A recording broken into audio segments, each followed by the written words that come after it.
우리 하나님 말씀 한번 보겠습니다. 하나님의 말씀은 누가복음 23장 44절에서 우리 45절까지만 오늘 한번 보도록 하겠습니다. 44절, 45절 말씀만 오늘 한번 보도록 하겠습니다. 우리 같이 44절, 45절, 46절까지 우리 한 목소리를 함께 읽겠습니다. 시작. 때가 제6시쯤 되어 해가 빛을 잃고 온 땅에 어둠이 임하여 제9시까지 계속하며 성소의 휘장이 한가운데가 찢어지더라. 예수께서 큰 소리로 불러 이르시되 아버지, 내 영혼을 아버지 손에 부탁하나이다 하고 이 말씀을 하신 후 숨지시니라. 아멘. 여러분, 우리 예수님께서 십자가에 달린 시간은 오전 9시였습니다. 성경에는 제3시라고 시작하는데 제3시가 우리로 말하면 오전 9시를 말하는 겁니다.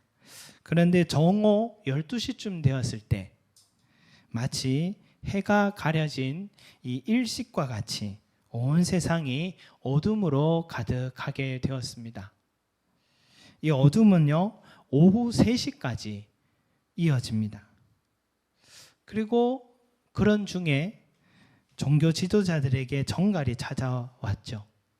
성전 안에는 성소와 지성소를 구분하는 휘장막이 있는데 그 한가운데가 찢어졌다는 겁니다. 둘로 갈라져 버린 것입니다.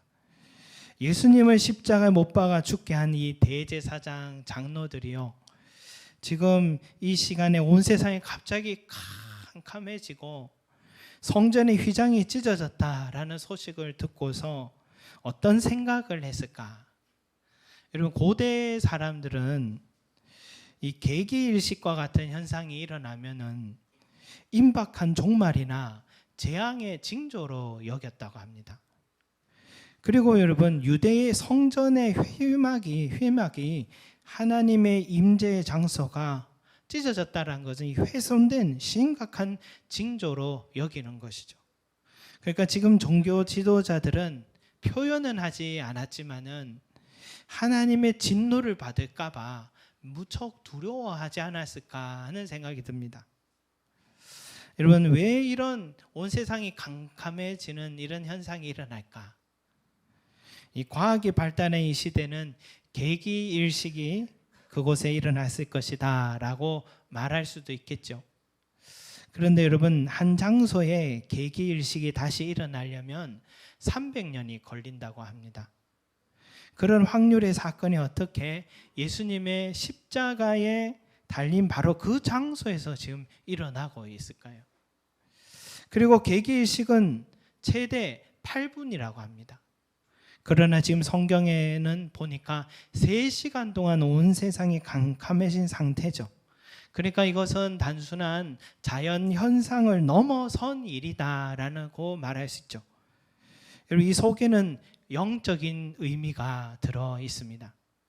온 세상이 캄캄해졌다는 것은 이 세상에 생명의 빛으로 오신 예수님의 죽음을 뜻하는 것입니다. 자연도 하나님의 아들의 죽음을 슬퍼하고 고통스러워한다라는 뜻입니다. 동시에 아무 죄 없으신 의인을 십자가 처형에 이르게 한 그 사람들에 대한 하나님의 진노를 드러낸 뜻도 됩니다. 이방인조차도 죄가 없다 천명했는데도 끝까지 죽이려고 달려든 종교 지도자들, 백성들의 악행을 하나님께서 책망하시는 마음이 온 세상이 캄캄한 어둠으로 나타내신 것이라 볼 수 있겠죠.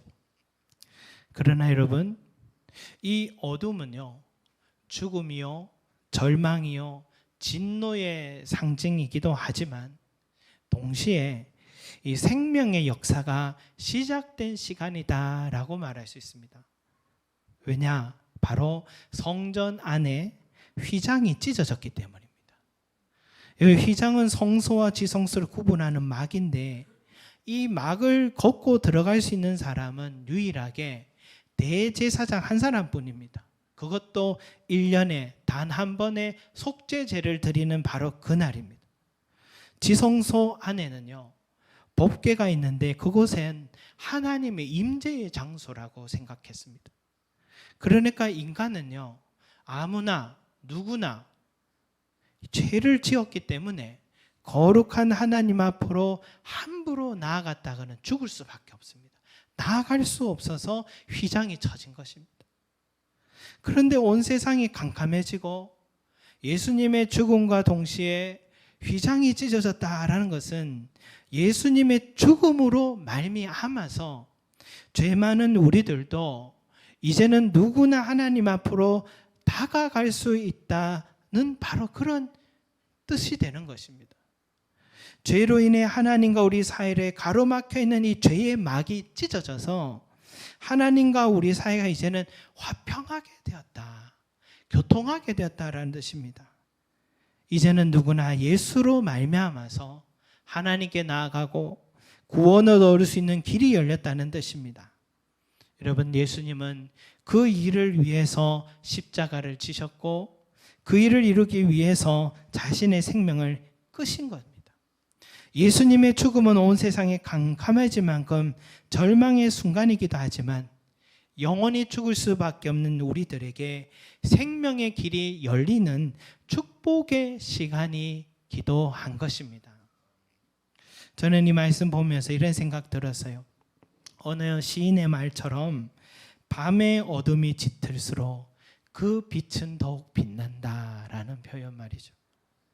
캄캄한 어둠이 찾아온 그때가 어쩌면 생명의 길이 열리는 시간이다라는 것이죠. 우리도 인생 살아보니까 한치 앞도 보이지 않는 어둠으로 맞이할 때가 있잖아요. 그때는 죽음이 찾아온 것 같고 죄책감을 일어나지 못하고 여기까지인가 하고 낙심에 빠져 있잖아요. 그러나 가만히 지금 돌아보시면 바로 그때에 나는 하나님을 바라보게 되었습니다. 전에는 하나님께 나가지 않았는데 고난이 찾아왔을 때, 내 인생의 어둠이 캄캄하게 찾아왔을 때 하나님을 찾게 되는 거죠. 그러면 하나님은 어김없이 우리를 도우고 회복시켜 주셨던 시간이 있었습니다. 어둠이 짙어질수록 하나님의 생명의 빛은 우리 눈을 밝게 비춰주셨던 것이죠. 요즘 사회적으로 환경적으로 어둠이 짙은 일들이 많습니다. 코로나로 몇 년 동안 위축되고 살아와서 피해가 이만저만이 아니잖아요. 끝나자마자 전쟁이 시작되고 물가는 오르고 전 세계 경제가 위축되는데 이제는 내 실제 생활에도 와닿습니다. 다시 냉전 시대로 흘러가는 것 같고 나라 지도자와 위정자들은 향방을 모르는 것 같아 우리가 기대할 수조차 없습니다. 개인적으로는 또 어떻습니까? 청년들이 뜻을 펼칠 수 있는 장이 부족하고 우리 또 부모들은 직장과 사업장이 불안정하고 또 검사 결과 생각지 못한 불치병이 찾아와 소망이 끊어지고 여기저기 마약의 소식은 세상에 대한 희망이 끊어지고 있음을 반증하고 있는 거죠. 이렇게 개인적으로 사회적으로 어둠이 짙은 밤을 걷고 있는 게 지금 우리의 모습인 것이고 사실입니다. 성도 여러분, 그러나 그게 당연한 일인 것 같아요. 이 어둠이 또 밝힐 수 있는 이 생명과 빛은 우리 안에는 없습니다. 빛이 없는 우리가 아무리 좋은 것 찾아내려고 하고 살기 좋은 세상 만들려고 하고 자주 모여 즐거움을 찾아도 늘 그때뿐이고 애써 봐도 어둠은 더욱 짙어만질 뿐이죠. 바로 그때에 여러분, 우리의 시선은 이 찢어진 휘장을 바라봐야 합니다. 주님을 통해서 하나님과 우리 사이에 길이 열렸어요. 누구나 생명의 주인이신 생명의 빛이신 우리 주님께로 나아갈 수 있도록 주님께서 열어주셨습니다. 그런데 이상하지요. 이 길이 열렸는데도 사람들은 그 길로 가려고 하지 않습니다. 아무리 결심해도 자발적으로 우리가 나아가서 기도의 시간을 드리기가 얼마나 어렵습니까? 인간이 그래서 어리석습니다. 하나님께로 나가면 우리의 어둠을 흩어버릴 빛이 그 안에 있는데도, 내 마음의 소망을 다시 일으키고 살릴 수 있는 생명이 그 안에 있는데도 우리는 그 길을 가지 못하고 있습니다. 사랑하는 성도 여러분, 휘장이 찢어졌습니다. 목사가 인도하는 정기 예배만이 아니어도 누구나 주님께로 나아갈 수 있는 길이 열렸으니 그 자리에 머물러 한숨만 쉬지 말고 두려움과 낙심에 우두커니 앉아있지 말고 하나님께로 걸어가시기 바랍니다. 자녀의 일로, 사업장의 중요한 결정을 앞두고, 건강의 문제로, 가정의 경제적인 이유로, 내 영적인 빈곤 상태로 내 삶의 어둠 속에 있다면 그것은 찢어진 휘장을 향해 나아갈 수 있는 길이 열렸음을 말하는 반증입니다. 생명의 빛으로 달려오셔서 여러분의 삶이 승리하시길 바랍니다.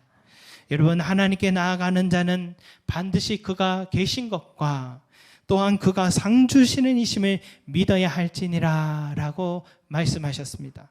이 믿음으로 하나님의 보좌 앞에 나가 살아계신 하나님을 경험하시고, 또 이 믿음으로 우리에게 하나님께 나가 상 주시는 분이심을 꼭 체험하시기를 소망합니다.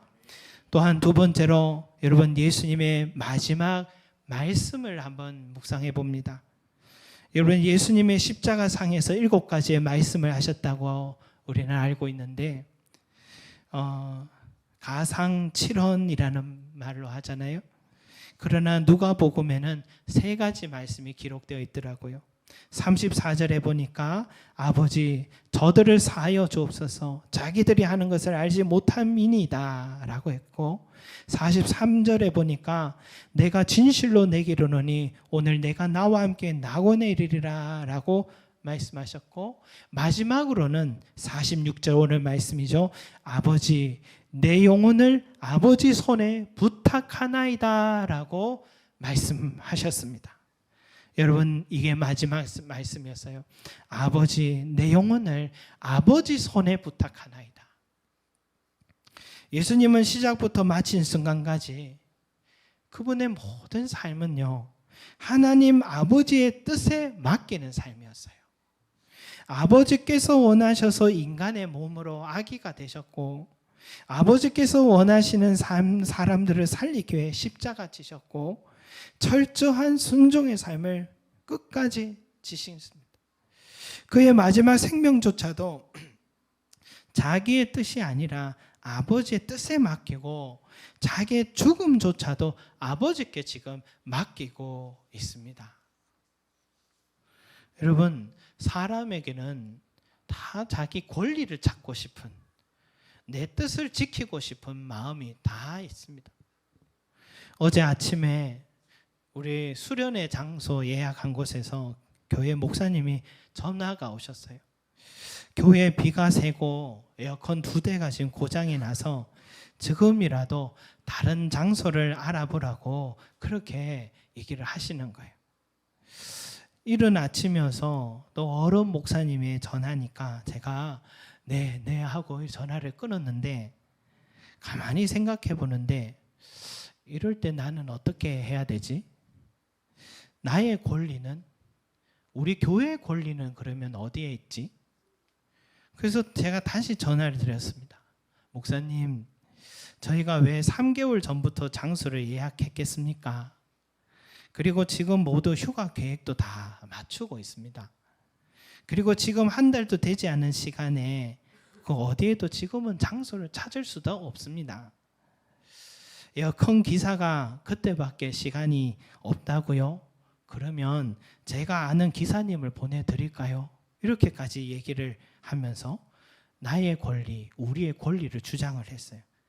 그러니까 얼른 또 2군데 아는 곳을 좀 알아보시겠다고 얘기를 하셔서 그렇게 기다렸습니다. 그리고 저녁에 다시 연락을 드려보니까 그 나머지 곳도 다 지금은 다 안 되는 거죠. 그래서 에어컨을 점검해보고 잘 되면 다행이고, 안 되어도 우리 교회가 시골 교회니까 새 것을 사야 되는데 쉽지가 않아서 우리 교회가 그걸 감수하고서라도 온다면 받겠다고 그렇게 얘기를 하시고, 그 교회 장로님들과도 그렇게 얘기를 나누셨대요. 그래서 우리도 그렇게 하겠습니다 해서 다시 진행하게 되었습니다. 그리고 이번 주 수요일에 에어컨 수리도 점검을 해서 다시 잘 작동되면 하나님의 은혜로 또 감사하게 진행이 되는 거겠죠. 여러분, 이런 시간을 지나면서도 저의 모습은 좀 어떻습니까? 가만히 안 있죠. 이 부당함을 느끼니까 어떻게 해요?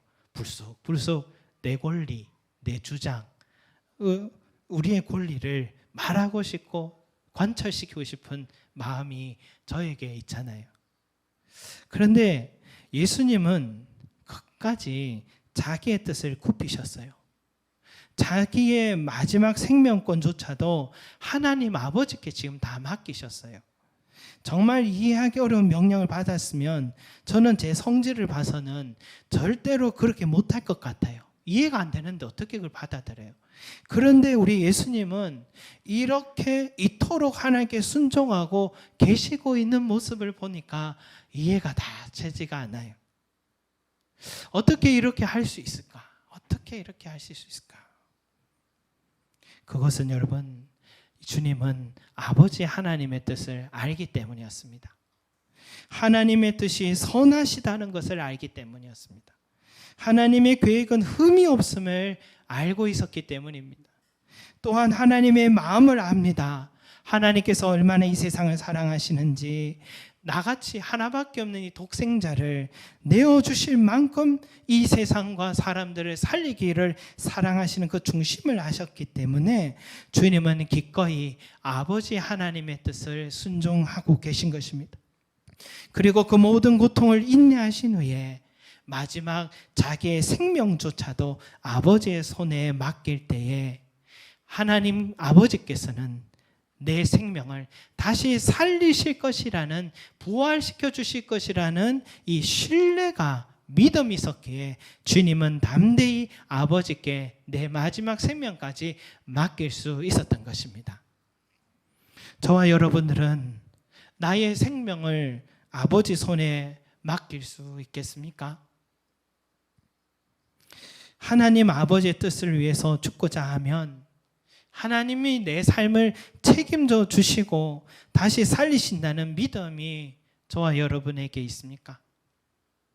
지난주 중에 필리핀에서 사역하시는 선교사님의 가정이 이렇게 오셔서 말씀을 전하셨는데, 막상 먼 저와 상관없는 분인 줄 알았더니 나이도 같고, 선교사님의 사모님은 요 송년동에 인천중앙교회 출신이시고, 그리고 제가 대구의 모교회에서 목사 안수도 받고 결혼도 했던 그 교회에 그 다음에 오셨던 사역을 하셨던 분이 이 선교사님이시더라고요. 그래서 참 통하는 이야기가 또 이렇게 이야기가 많아지더라고요. 선교사님의 설교 주제는 이거예요. 나의 소망은 주님께 있다. 이런 주제였잖아요. 자신이 어떤 이야기가 있었냐면, 필리핀에 처음 가서, 이 필리핀에 가서 뭐 영어도 어렵지만 필리핀 현지어 따갈로그어를 배워야 되는데, 그 언어를 배우려면 일주일 동안 가서 합숙하면서 배우고 주말마다 와요. 그런데 첫째 아이가 태어나고 그 어린 아이를 데리고 사모님이 그 필리핀 낯선 땅에 혼자 일주일 동안 두고 혼자 따갈로그를 배우러 간 거예요. 필리핀에 가보니까 총기 사용이 자유롭고 마약을 쓰는 청소년 임신이 너무 많고 거리에 나가기도 어려운 그 곳에 사모님과 아이를 두고서 혼자서 4년 동안 언어를 배우러 가셨다는 얘기를 들으면서 그 일이 얼마나 힘들었을까, 대단하니까 그때 이 눈물 젖은 빵을 먹어봤다는 얘기를 하십니다. 그리고 이제는 선교 사역을 이제 시작하는데 비자가 나오지 않는 심각한 상황에 들었습니다. 이제 고국으로 선교 시작도 못하고 돌아와야 될 바로 그때에 아무 방법이 없었는데, 근데 갑자기 통장을 열어보니까 숫자를 눈으로 셀 수 없는 금액이 들어와 있더래요. 금액이 수천만 원이 그 안에 들어와 있는 거예요. 이게 무엇인가 해서 보내신 분에 연락을 하니까 또 누군가가 어떤 사연에서 헌금을 하신 거였습니다. 근데 이 통장 잔고가 왜 중요했냐면은 이 통장 잔고에 이러한 일정한 금액, 수천만 원의 금액이 있어야지 은퇴 선교사 비자를 내어준다는 거죠. 그러니까 이분이 이제 돌아와야 될 그 상황에 아무 방법이 없었는데 갑자기 은퇴 선교사 비자를 받을 수 있는 길이 열려서 주변의 선교사님들이 다 초년생 선교사가 은퇴 선교사 비자를 받았다고 다 놀라고 하나님께 감사하는 그런 일이 있었다고 얘기를 하면서 그 일로 인해서 우리 소망은 정말 주님께 있음을 경험했다는 말씀을 하십니다. 그 뒤로도 말할 수 없는 기적이 지금까지 계속 일어나는 거죠. 저희 교회도 추수감사절에 선교사님들에게 이렇게 마음을 보내잖아요. 작년에는 사실 그 전에는 이분에게도 우리가 어떻게 알게 돼서 보내드렸는데 작년에는 3분에게만 보내려고 했어요. 그런데 헌금이 4분께 들어온 거예요. 그래서 또 이분에게 또 보내게 된 거죠. 그걸 보내면서 이분 참 하나님 많이 사랑하시나 보다 그 생각을 했습니다. 그리고 최근에 한국에 온 가족이 치료차 오셨다는 얘기를 들었는데 그런데 뭐 제가 드릴 게 있어야 좀 초청도 하죠. 그래서 아무 말 하지 않았습니다. 그런데 갑자기 한 청년이 첫 월급 첫 열매를 하나님께 드렸잖아요. 이 첫 월급은 너무 귀한데 어디에 써야 될까 계속 한 주간 고민을 하는데 제가 자꾸 기침이 나오잖아요. 기침이 나오면서 갑자기 또 이 선교사님 생각이 또 나는 거예요. 아, 코로나 때 폐를 너무 손상시켜서 그때 많이 힘들어 하셨다는 이 선교사님 생각이 또 나서 그래서 또 연락을 드리고 초청을 하고 또 이렇게 전달하게 되는 과정을 보면서 하나님이 참 이분에게는 소망이시구나.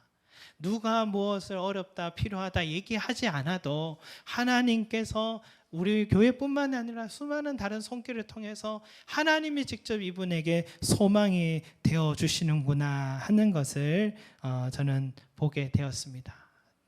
그렇게 고국으로 돌아와야 됐던 그 선교사님이요, 지금은 필리핀에서 우리 교회처럼 참 아름답게 성도들이요, 정말 교회를 사랑하는 성도들로 빈민촌이라 해서 제가 캄보디아 빈민촌을 봐서 알지만 정말 빈민촌이라 생각했는데 성도들이 너무 다 세련되게 다 옷을 입고 너무 밝은 얼굴로 하고 있길래 정말 여기가 빈민촌인가 라고 생각될 정도로, 그런데 알고 보니 그 교회 그 선교사님 가정을 통해서 그 주변이 변화되고 있는 그런 삶의 변화가 일어나는구나 하는 걸 알게 되었습니다.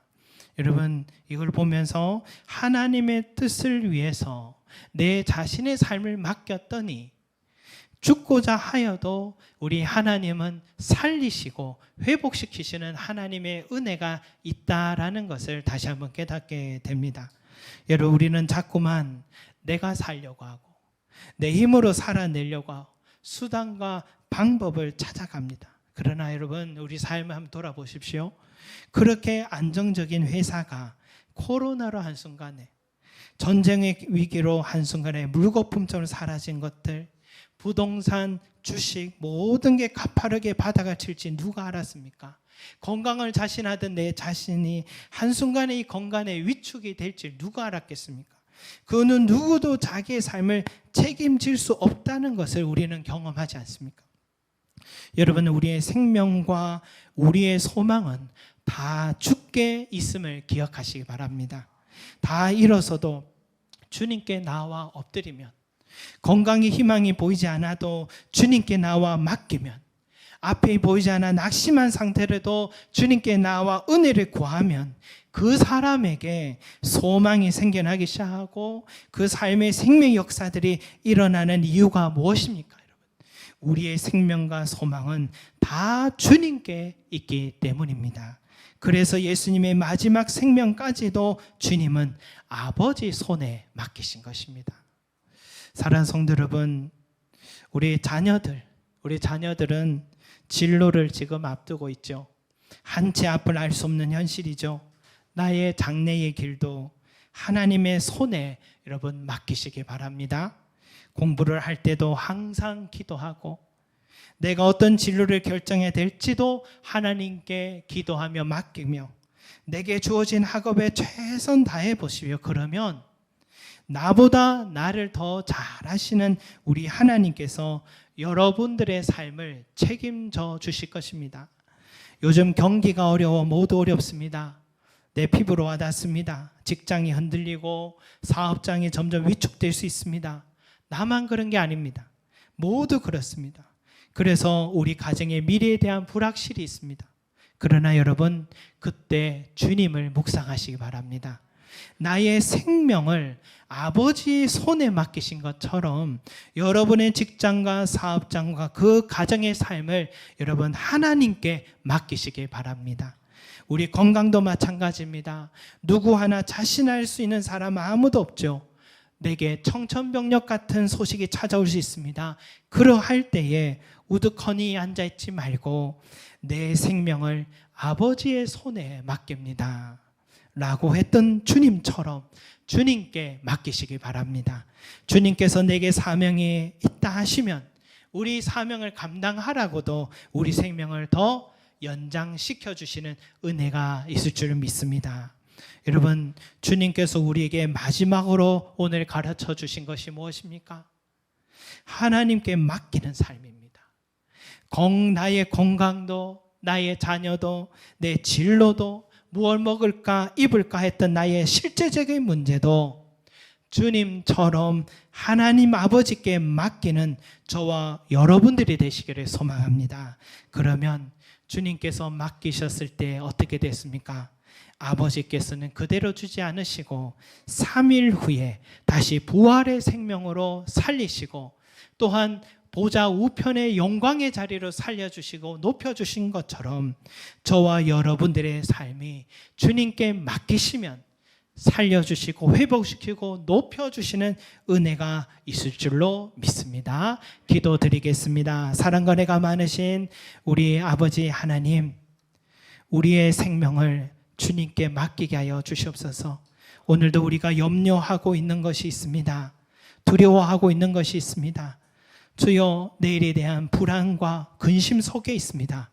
그때에 오늘 이 고초 속에서도 마지막 그 또한 죽음 앞에서도 아버지, 내 생명을 아버지 손에 맡깁니다 라고 맡겼던 그 믿음, 주여, 그 신앙의 자세가 우리의 자세가 되게 하여 주시고 주님께서 다시 살아나신 것처럼 우리의 삶이 다시 살아나는 놀라운 은혜의 역사가 있게 하여 주시옵소서.